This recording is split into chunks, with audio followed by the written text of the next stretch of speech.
আমার আব্বা জান মাই জানেরা, এ আমার মায়েরা, আমার বোনেরা, শুনে রেখে দেবেন বাবা। ওই শশীকান্ত ভট্টাচার্য যজ্ঞ করে গলায়, ছেলের গলায় পইতে ঝুলিয়ে দিল।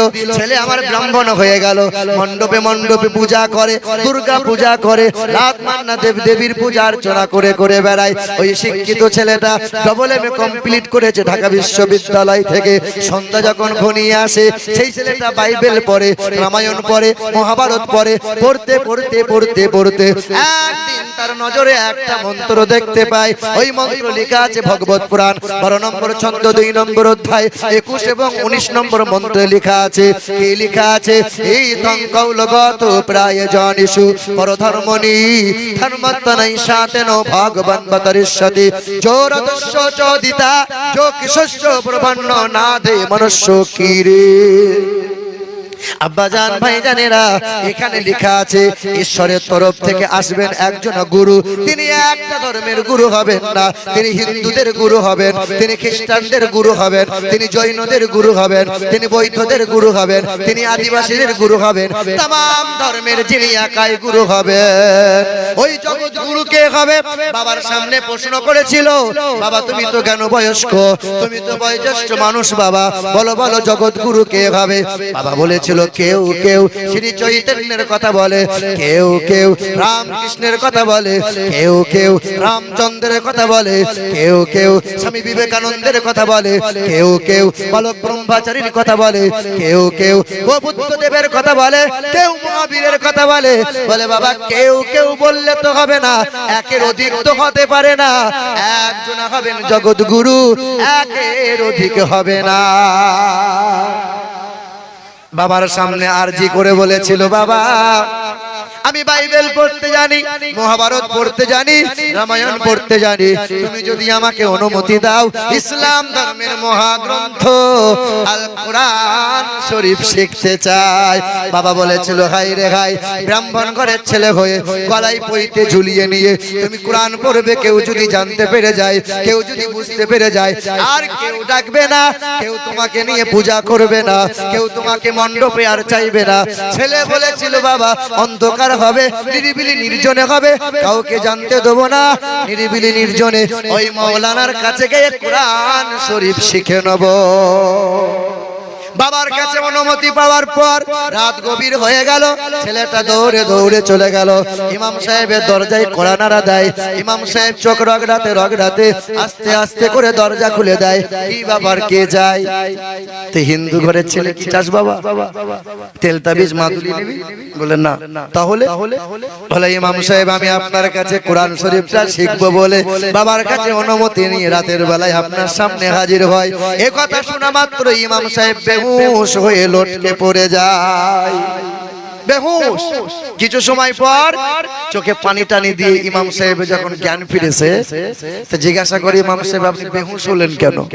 বলে আমার মনে বড় কষ্ট আফসোস হয়, ব্রাহ্মণ ঘরের ছেলে গলায় পইতে নিয়ে কোরআন শরীফ শেখার বড় আগ্রহ, আর আমার মুসলমানের ছেলেগুলো রাত দিন ফ্রি ফায়ার আর পাবজি আর ফেসবুক নিয়ে রাত কাটায়, একজনাও কোরআন শিখতে চায় না।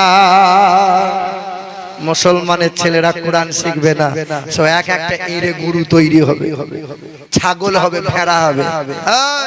তোমার ছেলেকে ভেড়া বললাম, তোমার ছেলেকে গরু বললাম, আল্লাহ বলেছে বলো, তাই আমি বললাম উলাইকা কাল আনাম। তোমার ছেলে তুমি চার পায়ে পশুর চাইতে খারাপ। একমাত্র কুকুর বিড়াল গরু ছাগল লজ্জা শরম করে না, যেখানে পায় সেখানে সমাজেও দাঁড়িয়ে দাঁড়িয়ে ছটছট করে পেশাব করে। তোমার ছেলে বিএড করেছে, ডিএড করেছে, এখনো কেমন করে পেশাব করতে হবে জানে না, কুকুরের মতো দাঁড়িয়ে দাঁড়িয়ে পেশাব করে। তোমার ছেলেটাকে মানুষ বলবো না কুকুর বলবো? বলো বলো এ বাবা বলো। গরু ছাগল যত ভালোই আপনি খাবার দেবেন খাবার খাবে, যত ভালো জায়গাতে দেবেন খাবার খাবে, কিছু খাবার ফেলবে, নষ্ট করবে। তোমার ছেলে মেয়েটা খাবার খায়, কিছু খাবার নষ্ট করে, কিছু খাবার ফেলে দেয়। তোমার ছেলেটাকে মানুষ বলবো না গরু ছাগল বলবো? একমাত্র গরু ছাগলই খাবার খায়, একই সাথে পায়খানা পেশাব করে, আমরা বোধহয় তা করি না। এ আবার এমন নেশাখোর ব্যক্তি, এ আবার সেহরি খাওয়ার পরে বিড়ি খেতে হয়, একে আবার ইফতার করার পরে বিড়িতে টান মারতে হয়, একে আবার সারাদিনে দুতারা বিড়ি না হলে দিন কাটে না। এ আবার ইমাম সাহেবকে খোঁচা মারে, ইমাম সাহেব দোয়া কবুল হয় না। দোয়া কবুল এমনি এমনি হবে? এমনি এমনি হবে? মাথায় টুপি, গালে দাড়ি আর মুখে, মাথায় টুপি, গালে দাড়ি আর মধ্যখানে ও টান মারছে। বিআই পাশে, বিআই মশাই মারেন, আর বিআই এর টান আবার কি, আবারে বিরাট টান। এ মাল আবার পায়খানা গেলে বিড়ি না খেলে পায়খানা হয় না। এই লেপের তলাতেও বিড়িতে টান মারতে হয়, মশারির তলাতেও বিড়ি। ঠিক বলছে না ভুল বলছে? আচ্ছা, এই মানুষটা যদি 14 বার কুনুকুচি করে মুখ ধোয়, আর মসজিদে ইমাম সাহেবের পাশে গিয়ে যদি নামাজ পড়াই, নামাজ পড়ে দাঁড়ায়, এর গা থেকে বিড়ির গন্ধ বার হবে কি হবে না? আল্লাহর নবী বলেছেন তিরমিজি শরীফে 2927 নম্বর হাদিসে আছে, তোমরা কাঁচা পেঁয়াজ, কাঁচা রসুন খেয়ে মসজিদে যাইও না, ইবাদত তোমরা করিও না। কেন? মুখ দিয়ে দুর্গন্ধ বার হয়, আর বিড়ি খেলে বোধহয় সুগন্ধ বার হয় নাকি? ও 5 ওয়াক্ত নামাজ পড়ে, ও আবার দুর্গন্ধযুক্ত বিড়ি খায়। জানেন না আল্লাহর নবী 3টে খাবার কি অপছন্দ করতেন? 1, গরম খাবার নবী খেতেন না। 2, বাসি খাবার নবী পছন্দ করতেন না। 3, দুর্গন্ধযুক্ত খাবার নবী আমার পছন্দ করতেন না। 5 ওয়াক্ত নামাজ পড়েন যারা, একটু হাত তোলেন তো দেখি, ইনশাআল্লাহ হাত তোলেন। কে কে নামাজ পড়েন দেখি, কে কে নামাজ পড়েন? এই 5 জন 6 জন? এ বাবা ঠিক আছে, হাত নামান। ইনশাআল্লাহ যারা 5 ওয়াক্ত নামাজ পড়েন, বলো ইনশাআল্লাহ আগামী কাল থেকে বিড়ি খাবো না। একজন ব্যক্তি হাতটা তুলে বলতে পারবেন যে হুজুর এতদিন খেয়েছিলাম, কাল থেকে খাবো না? দেখি কে আছে, একজন দেখি, কে আছে পারবে বলতে? বলছে যদি হাত তুলে দিই কালকে তো পেট ফুলে মরে যাবো।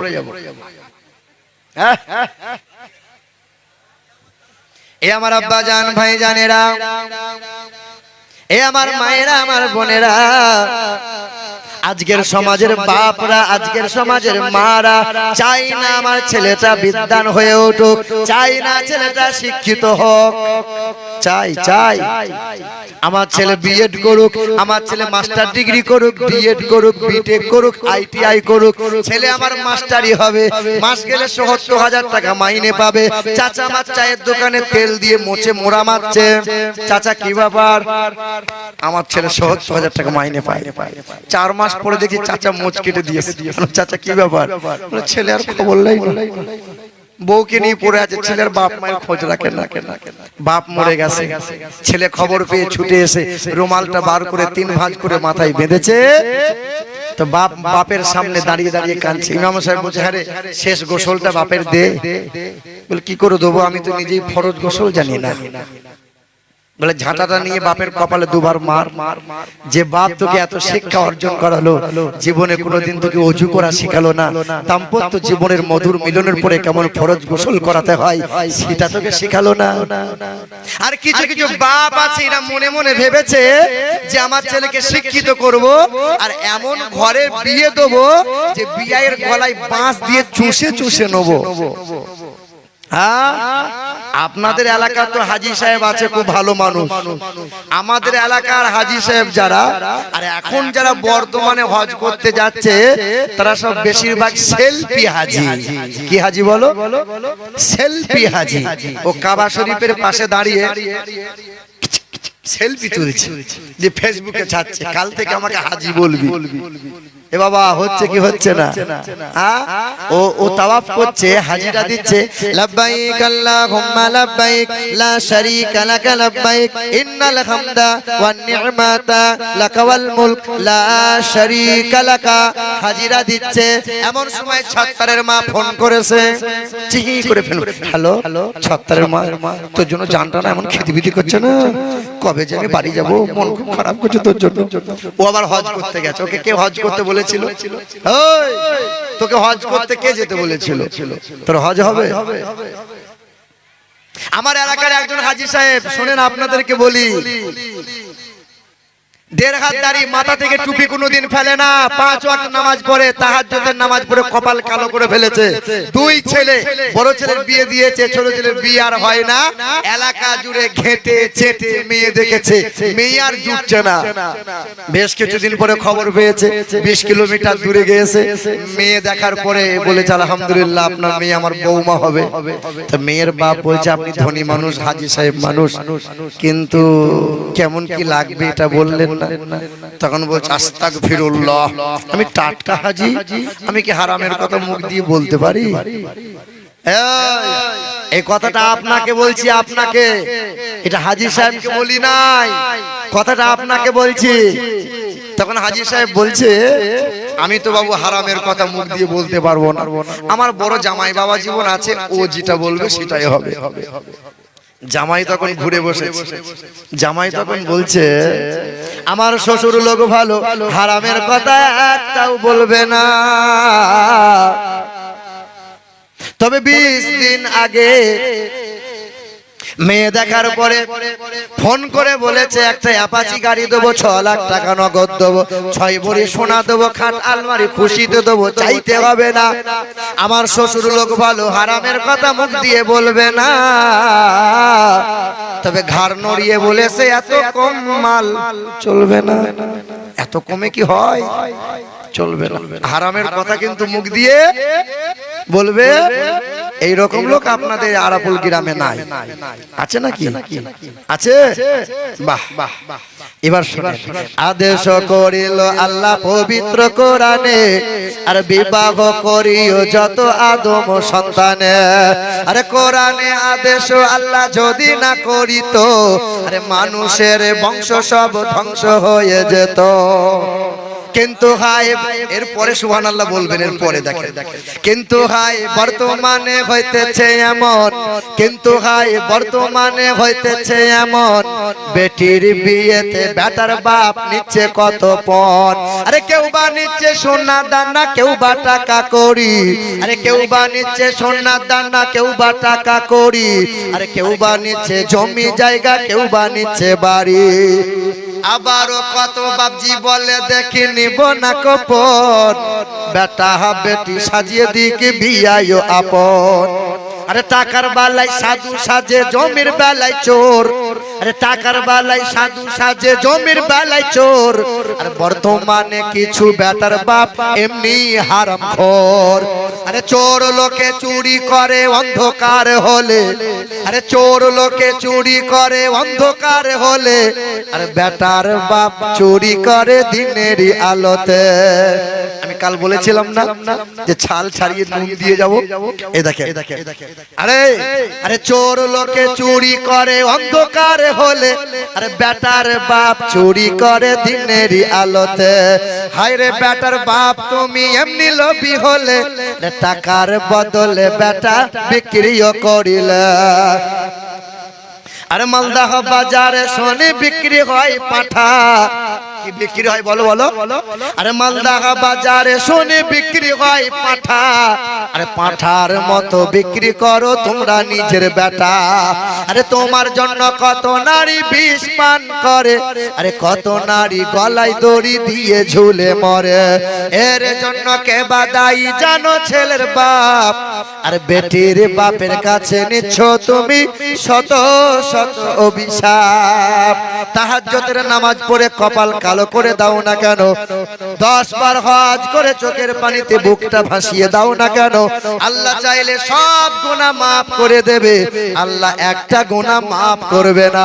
কাবা শরীফের ইমাম নিয়ে যদি তোমার জানাজা পড়ানো হয়, তবু তোমার ওই গুনাহ maaf হবে না যে মানুষটা বিয়ের গলায় বাঁশ দিয়ে টাকা নিয়েছিল।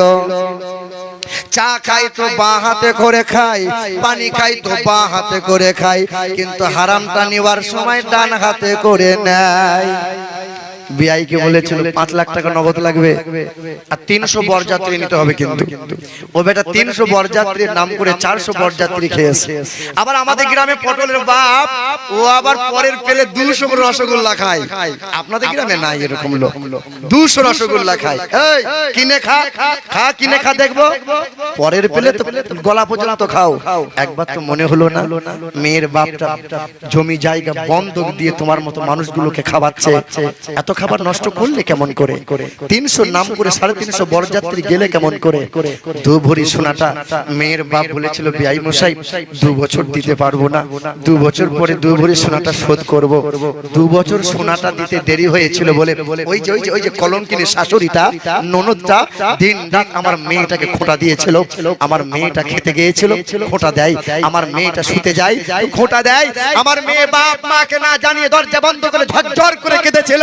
আর মেয়েটা কেঁদে কেঁদে বলেছিল, মা তুমি আমার মতো মেয়েটাকে কেন তুমি পেটে ধরেছিলে? তোমার জন্ম হবার পর তো গলা টিপে মেরে দিতে পারতে, তুমি খাট আলমারি দিতে পারো নাই বলে দিন রাত খোঁটা শুনতে হয়। আমার মেয়েটা ঝরঝর করে দরজা বন্ধ করে কাঁদে। শোনান, যে মহিলা খোঁটা দেয় সেই মহিলার জন্য জান্নাত নাই। যে মহিলা খোঁটা দেয় ওই মহিলার জন্য জান্নাত নাই। যে মহিলা খোঁটা দেয় তাহাজ্জুদের নামাজ পড়লে ওই মহিলাটার জন্য জান্নাত নাই। এটা আল্লাহর নবী বলেছেন, আমার কথা নাই। একবার তোমার মনে হলো না তোমার ছেলেটাকে মানুষ করতে গেলে যত না কষ্ট হয়েছিল, আমার মেয়েটাকে মানুষ করতে গিয়ে 3 গুণ বেশি কষ্ট হয়েছিল। তোমার ছেলে রাত 10টা পর্যন্ত ক্লাবে রাস্তাঘাটে ঘুরে ঘুরে বেড়ায়। আমার মেয়েটা সন্ধ্যা লেগে গেলে ঘর থেকে বার করতে দেই নাই, স্কুল কলেজে বেহায়াপনা রাস্তাঘাটে বার করি নাই। আমার মেয়েটাকে পর্দাশালা হিজাব পরিহিতা করে কোরআনের তালিম দিয়ে মেয়েটাকে আদব করে বড় করে তুলেছিলাম। আর যেদিন বিয়ে দিয়েছিলাম দাদু কিংবা নানু এসে হাতে হাত দিয়ে বলেছিল, নানু ভাই, সেদিন নানা কিংবা দাদু এসে বলেছিল, নানু ভাই আমার নাতনিটাকে তোমার হাতে তুলে দিলাম আমানত স্বরূপ, বুদ্ধিটা কম, আমার নাতনি যদি কোনো ভুল করে ফেলে তুমি যেন কষ্ট দিও না, তুমি যেন আঘাত দিও না, তুমি আমানতের খেয়ানত করো না।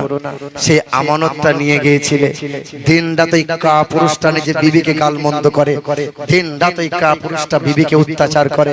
শুনুন, আপনার পায়ে হাত রেখে বলে দিয়ে গেলাম, এই গুনাহ মাফ হবে না যে বিয়ের গলায় 5 দিয়ে টাকার দাবি করে টাকা নিয়েছিল।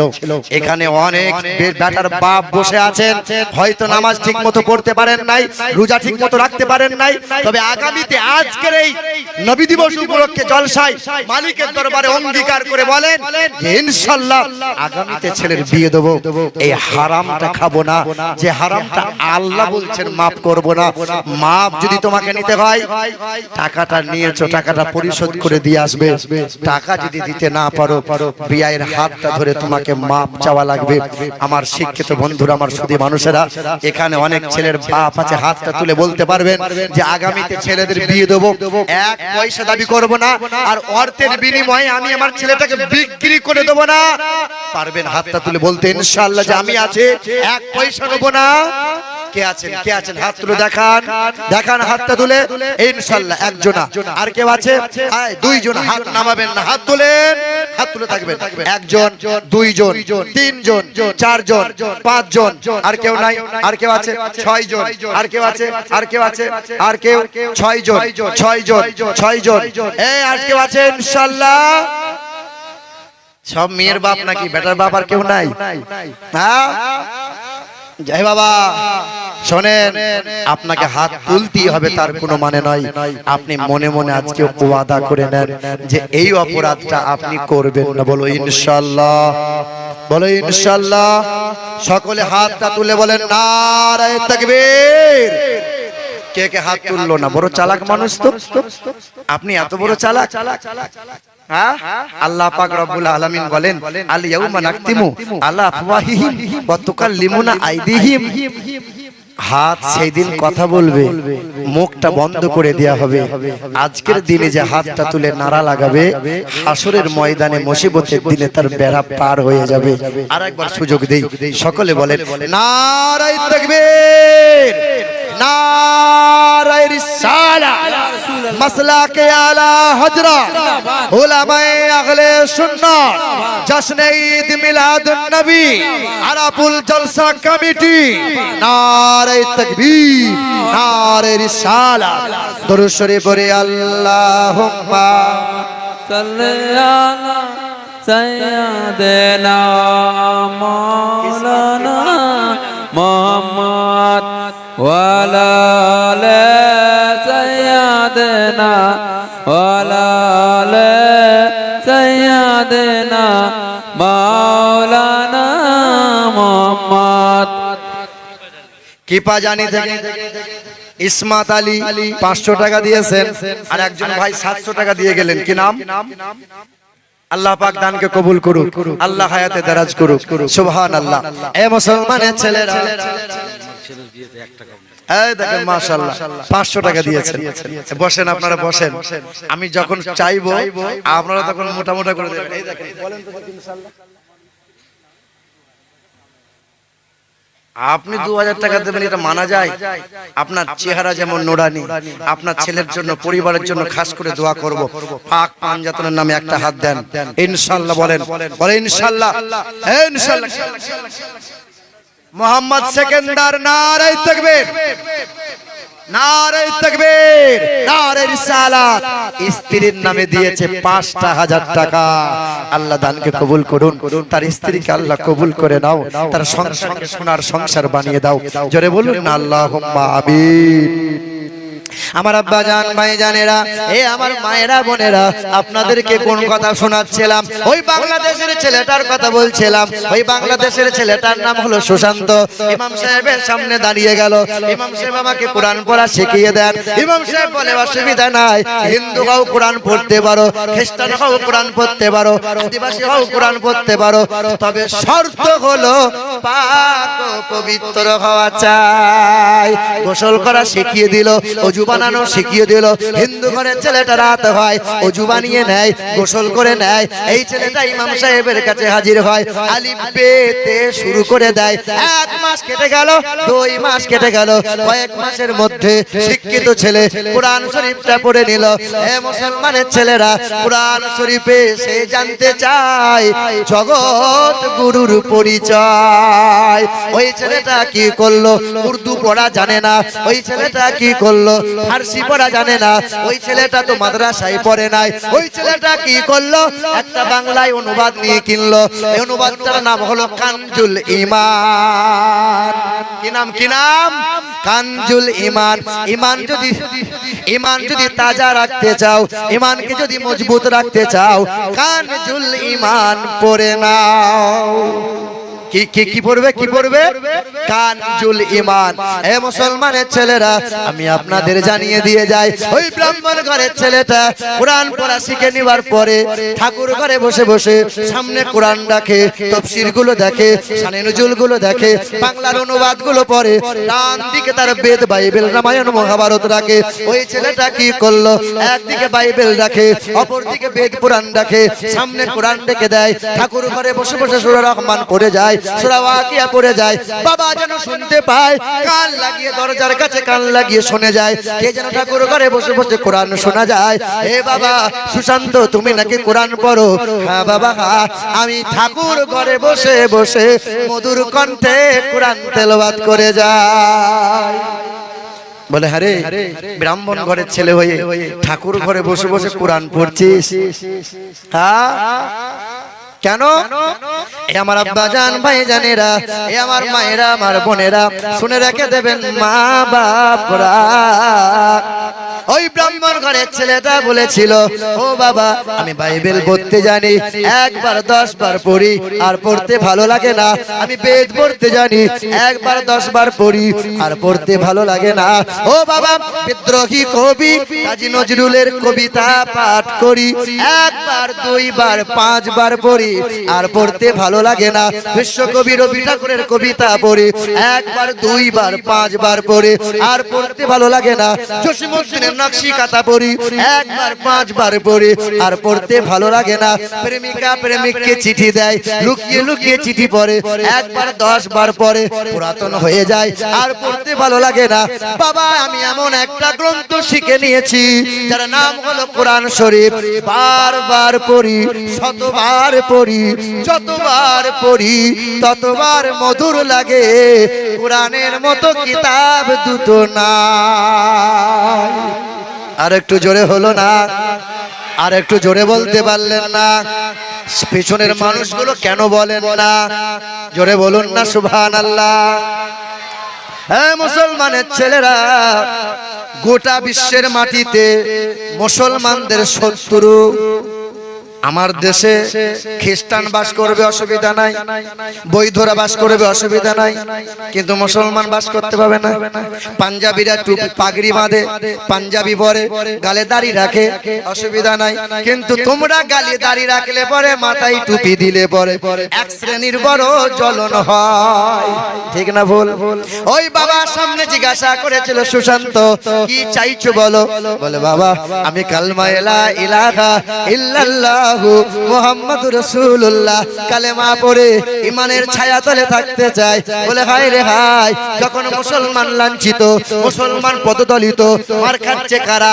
মুসলমান। মরছে কারা? মুসলমান। তুমি এখন মুসলমানের দলে যেতে চাইছো? বলে বাবা ঘরের সামনে যদি 5টা আমের গাছ হয়, 4টে গাছের ফল বড্ড মিষ্টি, বলো তো বাবা পাড়ার মহল্লার ছেলেরা কোন গাছে ঢিল পাথর মারবে বেশি? কোন গাছে? কোন গাছে? কথা বলেন না কেন? কোন গাছে? তো ভারতের জমিনে ধর্ম কি একটা নাকি? কয়েক হাজার ধর্ম আছে, কোন ধর্মের ওপর অসুবিধা নাই, কিন্তু মুসলমানের এই দেশে জায়গা নাই। হ্যাঁ না? দেশটা নয় তো কারো বাপের ভেটা, করিবে মন চাহিলি যখন যেটা। দেশটা নয় তো কারো বাপের ভেটা, করিবে মন চাহিলি যখন যেটা। দেশটা লক্ষ মায়ের ইজ্জতেরই দামে কেনা, মাটিতে মিশে আছে লাখ শহীদের রক্ত কণা। দেশটা লক্ষ মায়ের ইজ্জতেরই দামে কেনা, মাটিতে মিশে আছে লাখ শহীদের রক্ত কণা। সেই রক্তের দামে কেনা